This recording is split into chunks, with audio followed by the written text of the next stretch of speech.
is Indian Country Today. Thank you for joining us. I'm Mark Trahant. Here are the headlines from Indian Country Today. Recently released data shows that Indigenous Americans are dying from COVID at twice the rate of white Americans. According to APM Research Lab's Color of Coronavirus project, 1 in every 475 Native Americans has died since the pandemic began. The findings show the clearest evidence to date that Indian country has suffered disproportionately during the first year of the coronavirus pandemic. And the true death toll is undoubtedly much higher, as states and cities provide patchy to zero data on Native Americans that are lost to COVID. And of those that do collect data, like Mississippi, New Mexico, Arizona, Montana, Wyoming, and the Dakotas, show that Indigenous American communities have been hit the hardest. And with multiple, more infectious variants yet to take hold in America, it may get worse for already devastated tribal communities. A 4-year-old Dene girl is making a big impact after recovering from a months-long battle with the coronavirus. Indian Country Today's Aaliyah Chavez has more. A round of applause for one tough girl. This video comes from an Albuquerque hospital where dozens of people gave 4-year-old Stella a hero's farewell after her recovery from COVID. She was hospitalized for 8 months after her severe battle with the virus left her paralyzed. Stella's mother, Cassandra, says in April, Stella complained of back pain, then went limp in her mother's arms. She was immediately rushed to the local hospital, but later had to be airlifted nearly 200 miles away. It was at the University of New Mexico Hospital where Stella was cared for, including by one doctor who was there from day one. She felt like a child to me, not like my own child, not a patient anymore. Dr. Hadid says Stella now has a condition called acute transverse myelitis, which happens when the body's immune system attacks the spinal cord. It can happen after a reaction to an infection. In this case, COVID-19 was the trigger. Unfortunately, you don't, so a lot of times in these cases, you might not see even close to full recovery. So I'm hoping that Stella's family now will be learning how to care for a paraplegic. And this comes as they are still healing from her father's death from the virus in April. Whatever little thing is out there, we're still going to be positive and still try to help her fight her fight that she needs to fight for, because she's only 4 years old and she's inspired so many people right now. Typically, COVID-19 doesn't strike children as severely as adults, but Stella's family encourages people to still take precautions for children, for elders, and for community. Be very protective of your children because a lot of things can happen to them, and some of them don't get as lucky as Stella. Instead of the usual nurse or aide, Dr. Hadid pushed Stella's wheelchair to the elevator and sent her off with a very special message. Stay strong and come back only to visit us. You're not allowed to get sick. In Albuquerque, New Mexico, Aaliyah Chavez, Indian Country Today. Stella's family thanks the healthcare workers who helped her and has set up a GoFundMe account. Former Arizona State Representative Arlando Teller, Dene, is being selected to a position on President Joe Biden's transportation team.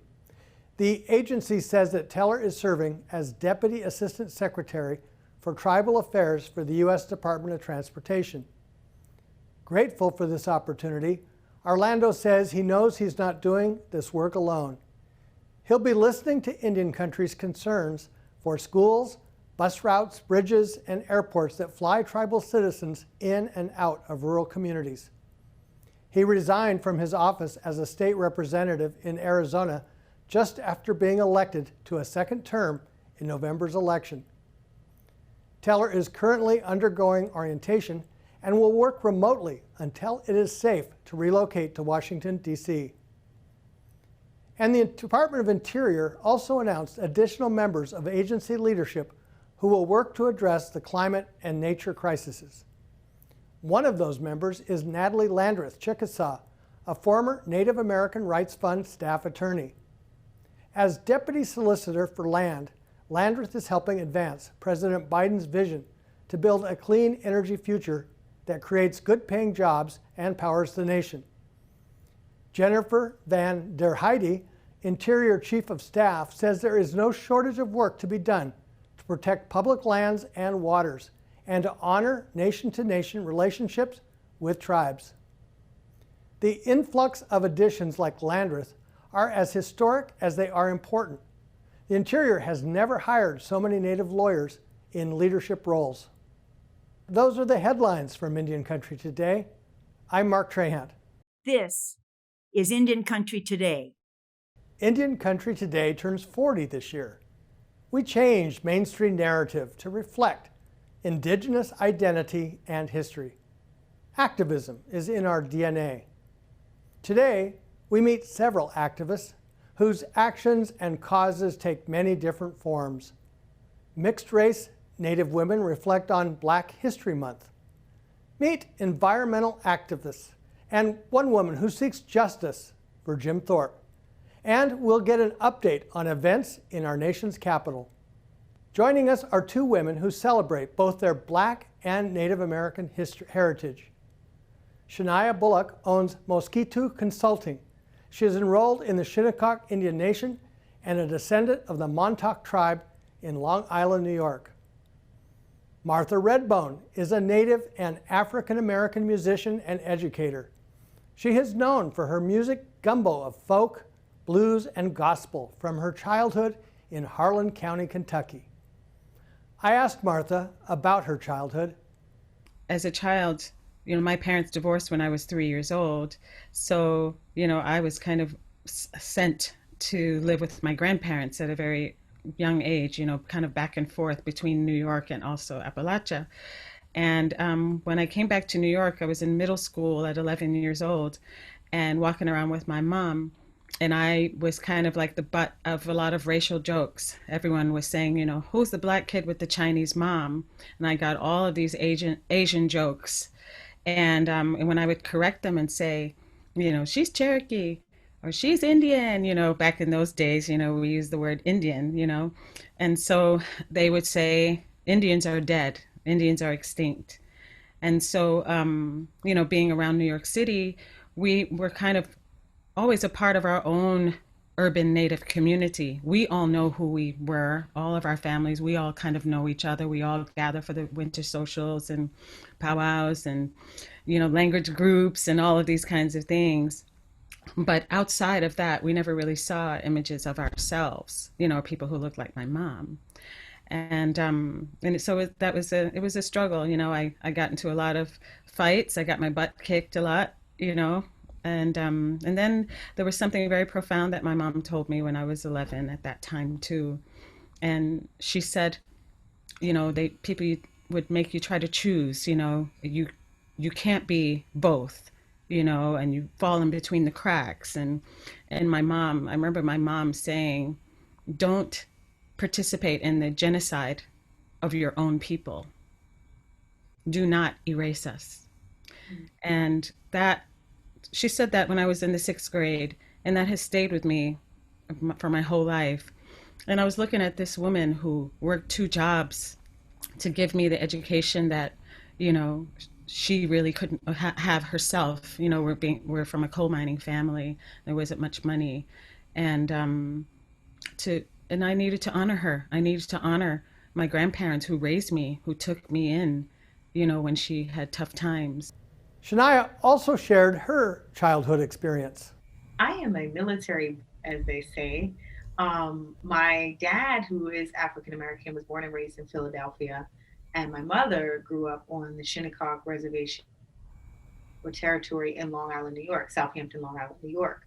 And, so they're 2 different worlds, right? Because during the 60s, so to speak, even though it was the Hamptons, the reservation, there still wasn't quite had fully running water, and that's during the 60s. So that was my mom's experience. but she still lived in a tribal community. My dad, being inner city kid, they both met in FIT and Fashion Institute of Technology in New York City. So deeply being rooted, each of them and who they were, bringing me into the world, they wanted me to have literally the best of both worlds. But one thing that my mother did, no matter where we lived, is she always found, I mean, there's the American Indian Community House, the Delaware Valley of Indian Association in Philadelphia, different places in Tennessee, but also reaching out to some of the local tribes that were having tutoring for young kids or overnight things so that I could interact with other tribal communities. But I always would come home. I was that summer Indian, so to speak, to Shinnecock. So I always understood that there was a world that we had, but when we stepped outside of that, it was completely different. Too was kind of that not I don't want to say rebellious, but as an activist, at a very young age, always in history class, I think everybody can say that, especially because when it comes to the Northeastern natives, we're often erased, even sometimes from other tribes. So even sometimes on the powwow trail or traveling through Indian country with other natives, they would often say that we're no longer there or we're not native, but it's not until they come to our community to see, wow, this is a whole, world of natives. And I got that at a young age. And so, now in my young adult age, I'm able to, really encourage some of those other young kids to do that. But it's always tough every day. But when you know who you are, it really doesn't matter what the external, energy tries to do, as long as it doesn't alter your energy. That's right. Um, for us, I mean, my mother was part of the migration. There are two migrations, not just the black migration, but there's also the native migration, with the American Indian relocation era.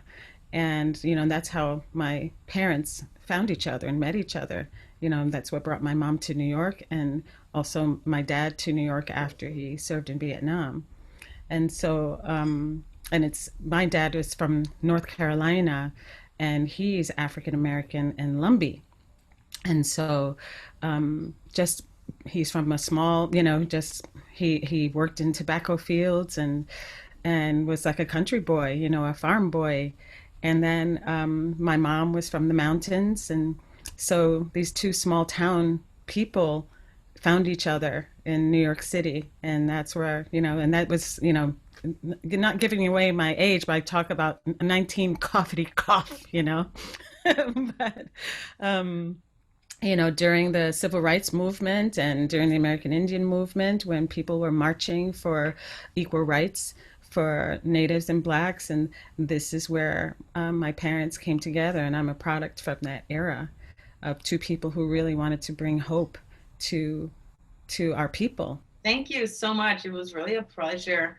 And I'm really just honored and, to know that Indian Country Today is doing something like this. I think it's very important because it's a conversation that has always been a little controversial.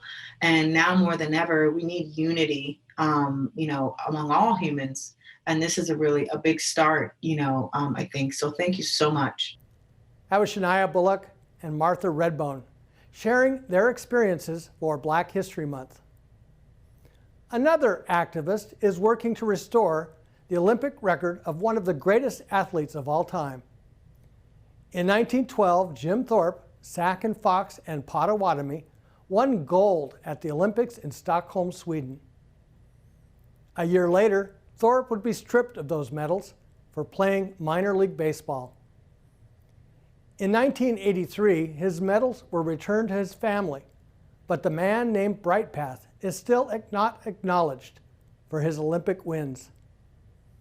Nedra Darling, Prairie Band Potawatomi, co-founded Bright Path Strong.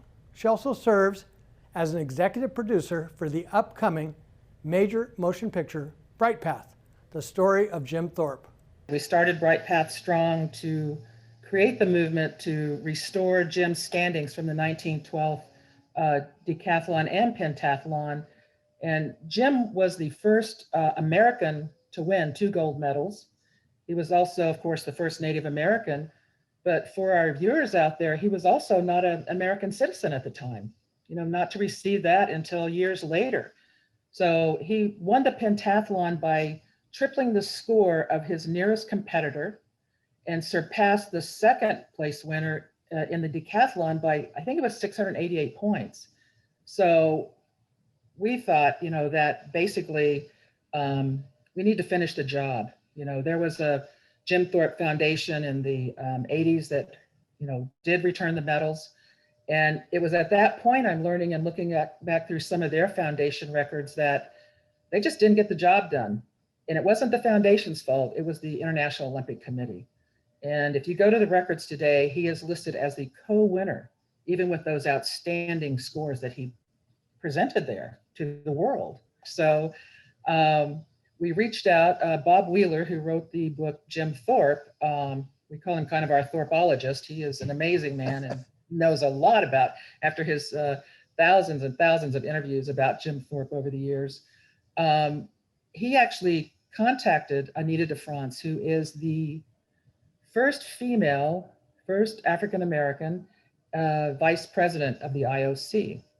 And at first she was even a little hesitant of, well, gee, if there must have been a reason why they didn't do this. And so after all the evidence that we presented over a few months, she got back with us and she said, I'm actually a little embarrassed about this. and so she, the more we worked with her to educate her and bring the evidence that was, found by Bob Wheeler, his researching wife, Flo Raidion. It's just not right. And nobody could ever say with that, I think they said it by the looks. I think they said it without saying it many times of, just let it go, Nedra, just let it go. And when this opportunity came along, I cannot let it go. We as Indian people and as sports enthusiasts, it's time for the truth to come out. And it is there, we have the facts. And hopefully with the support of Anita de France, she is in this position. She has asked them to take a look at this, and she, in the editorial in the Washington Post, I think that's what you're referring to, she asked for the other Olympic Committee, her comrades to join with her and get this the wrong right. So she's very committed to this. She herself was an Olympian on the 1976 rowing team. She was the captain, and she knows, she's of African-American descent. She has a little bit of Creek, she says, descent somewhere. And she's also European, she's a little bit mixed, and she knows this type of treatment, and she's had it her life, and she just feels as herself being part of the executive committee of the International Olympic Committee that she feels she has to get this done. That was Nedra Darling, Prairie Band Potawatomi from Bright Path Strong. We'll be right back with news from Washington.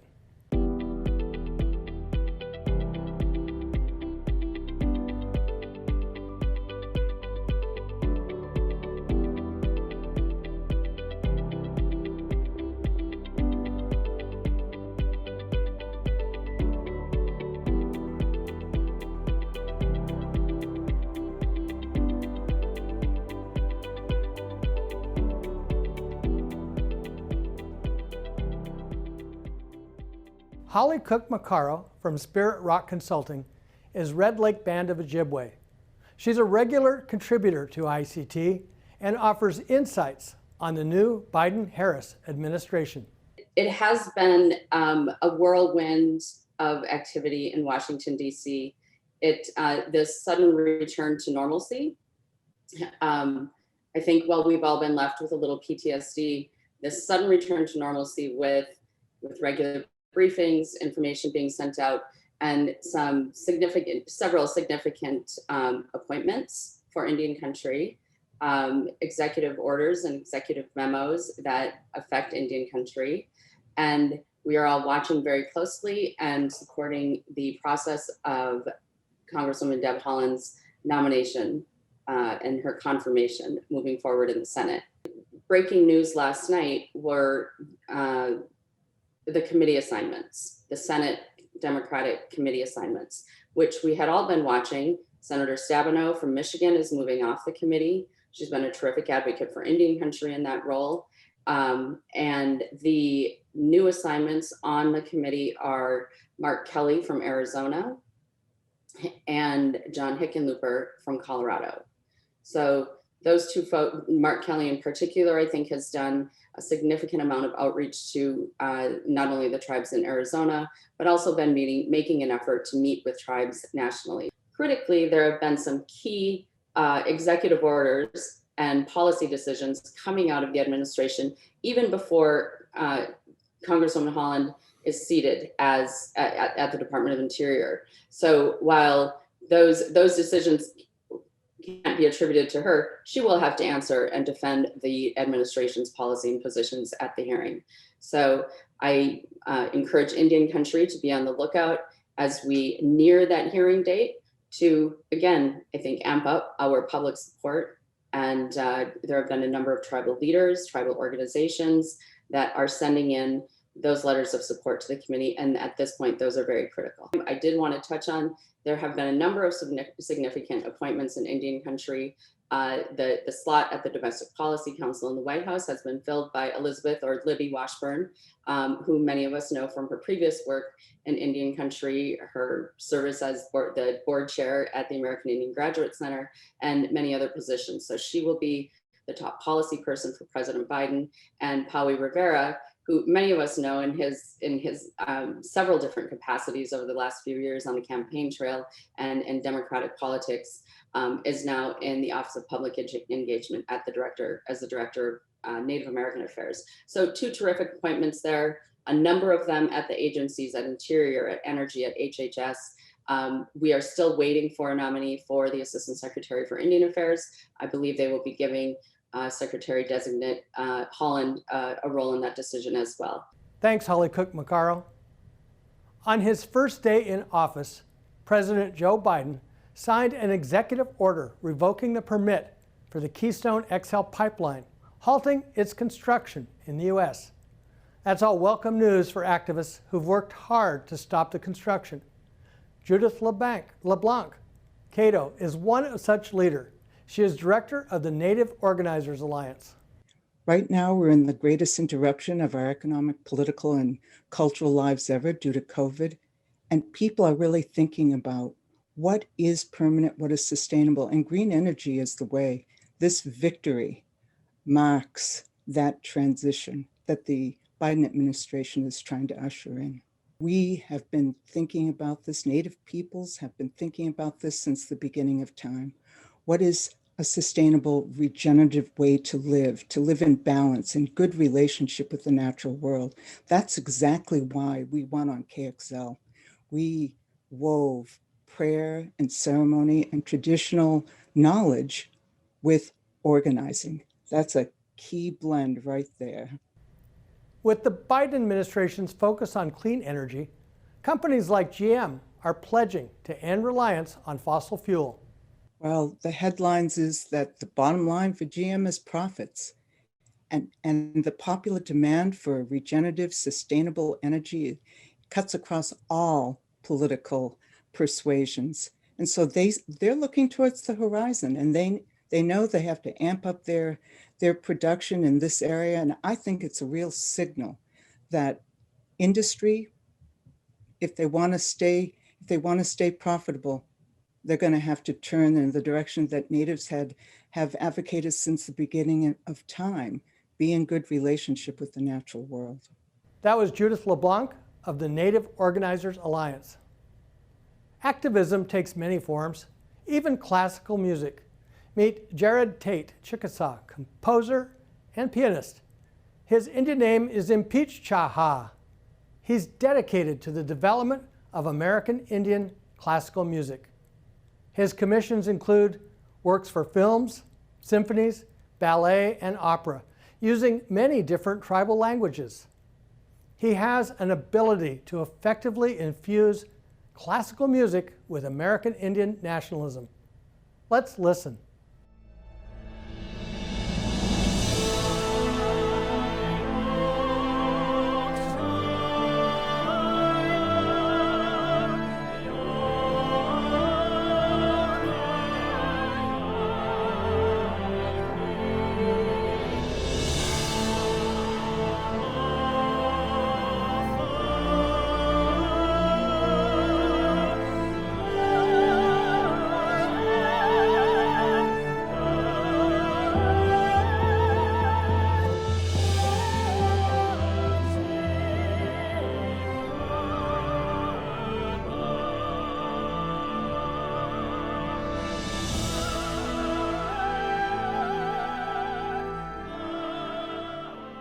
Music from Gerard Tate, Chickasaw, composer and pianist. From all of us at Indian Country Today, have a great weekend. I'm Mark Trahant. You got to take a stand just because you know you can. Oh, you got to run, you got to run.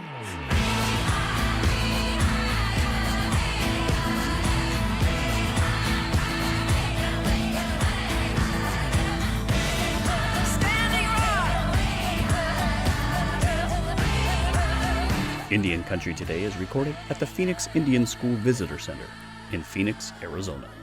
This is Indian Country Today.